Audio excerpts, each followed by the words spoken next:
নোয়াখালী জেলা জাতীয়তাবাদী ছাত্র দলের প্রতিষ্ঠাতা সাধারণ সম্পাদক। আমি দুইবারে ছিলাম পরপর।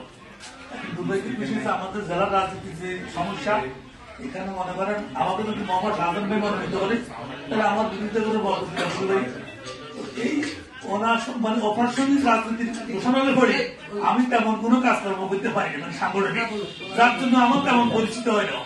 কিন্তু আমি এই নোয়াখালী জেলা ছাত্র দলের প্রতিষ্ঠাতা সাধারণ সম্পাদক এবং দুইবার ছিলাম, তৃতীয়বার আমি স্বেচ্ছায় আছি।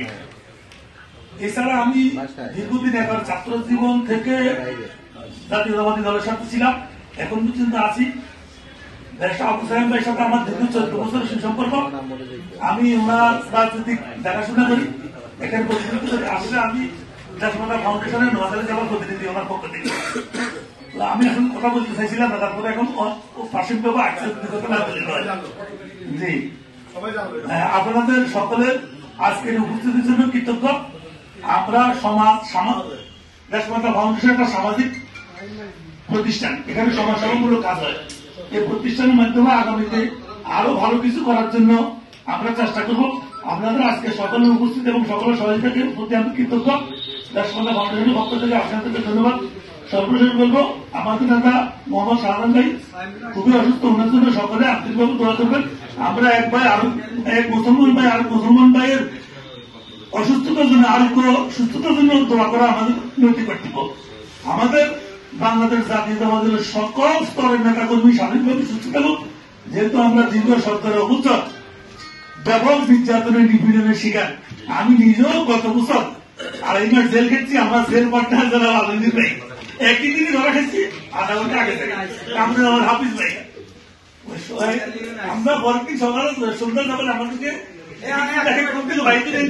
সবাই দেখি তো সবাই সাথে সবাই পরিচিত। আমি আসলে শারীরিকভাবে একটু অসুস্থ, এই জন্য রাজনীতিতে বক্তব্য খুব কম। আমার মেরুদণ্ডের সমস্যা অনেক থেকে আমার সাথে আলমগীর প্রথম সম্পর্ক উনি, আমি এখানে প্রেস ক্লাবের সামনে সব মিটিং হয়েছি, সব মিটিং অ্যাটেন্ড করতাম। আমি থাকি ভাই সিটি। আলমগীর ভাই আমাকে একদিন পরিবাজার করলো যে ভাই আপনার কিছু একটু পরিচয়। আমি বলছি বলতে আপনি শারীরিকভাবে এত অসুস্থ হইও দলের প্রতি এত আনুগত্য, আমি প্রত্যেকটা সভা সমাবেশে যান, আর আমাদের তো অনেক সুস্থ লোকেরাও আসে না। ভাই 1990 থেকে এই দলের প্রতিক্রিয়া থাকতে পারি না। যাই হোক, আপনাদের সমাবেশে নষ্ট করবো না, আমি আমার সংক্ষিপ্ত কথা বলি, বক্তব্য শেষ করেছি। আসসালামু আলাইকুম। আজকে আমাদের গরিব এবং শীতার্থদের মাঝে 2300 আমাদের সদর উপজেলা এবং পৌরসভা রয়েছে এই কম্বল বিতরণ অনুষ্ঠানে সভাপতি উপস্থিত আমাদের প্রিয় নেতা সদর উপজেলার সভাপতি জনাব সলিউল্লাহ জিরুল ভাই, উপস্থিত আমাদের নোয়াখালী পৌরসভা ব্যক্তি সংগ্রামী সাধারণ সম্পাদক শাহ জাফরুল্লাহ আছেন এবং নোয়াখালী সুতরাং থানা বিএনপি সংগ্রামী সাধারণ সম্পাদক বিপি জসিমউদ্দিন, আমাদের সিনিয়র সহসভাপতি সদর উপজেলা আলমগীর ভাই এবং সহ আমাদের প্রিয় বিভিন্ন ওয়ার্ডের ইউনিয়নের নেতৃবৃন্দ, আসসালামু আলাইকুম। সম্মানিত সাংবাদিকবৃন্দ, আমাদের দেশমাতা ফাউন্ডেশনটা অ্যাকচুয়ালি নোয়াখালীতে আমরা এদের সাথে পূর্ব পরিচিত না, হয়তো বিভিন্ন কারণে আমাদের সাথে দেশমাতা ফাউন্ডেশনের সাথে তেমন আগে হয়নি। তবে আজকে যখন আমাদের এই এলাকাতে ব্যাপক শৈত্য প্রবাহ শুরু হয়েছে, তখন একটা আমাদের দেশে আবু সাহেব ভাই আমাদের ফারুক খানের মাধ্যমে আমাদের সদর উপজেলা এবং পৌরসভা সুন্দর উপজেলা ব্যায়ামবন্ধ আছে বিভিন্ন জায়গাতে আপনার এই শীতার্থদের মাঝে কম্বল বিতরণের জন্য আজকে পাঠিয়েছে। আমরা যে কম্বল পাঠিয়েছে, আমাদের এই মুহূর্তে প্রত্যেক ইউনিয়ন এবং ওয়ার্ড গুলাতে অত যে পরিমাণ দরকার সেটার তুলনায় এটা পর্যাপ্ত নয়। তারপরেও এটা একটা অত্যন্ত ভালো উদ্যোগ, মহৎ উদ্যোগ যে এই ফাউন্ডেশনের উদ্যোগে এসেছে। আরো এরকম যদি আমাদের বিভিন্ন অঙ্গ সংগঠনের উদ্যোগে সবাই এগিয়ে আসে, তাহলে কোনো পর্যায়ক্রমে সবাইকে দেওয়া সম্ভব। তা আমি বক্তব্য এখানে দীর্ঘায়িত করবো না। এখানে আমরা কম্বল বিতরণ অনুষ্ঠানের কম্বলটা নিয়ে সবাইকে ডিস্ট্রিবিউশন করা এবং এটা একটা লিস্ট তৈরি করে রাখা, এটা আমি মনে করি আমাদের একটা কাজ হবে। কারণ হয়তো এবার দেশমাতা ফাউন্ডেশন দিচ্ছে, হয়তো এর মধ্যে অন্য কেউ দিতে পারে। তখন যে 100 যদি এখন পায়, পরবর্তীতে বাকি 100 বা 200 তাদেরকে দেওয়া যায়।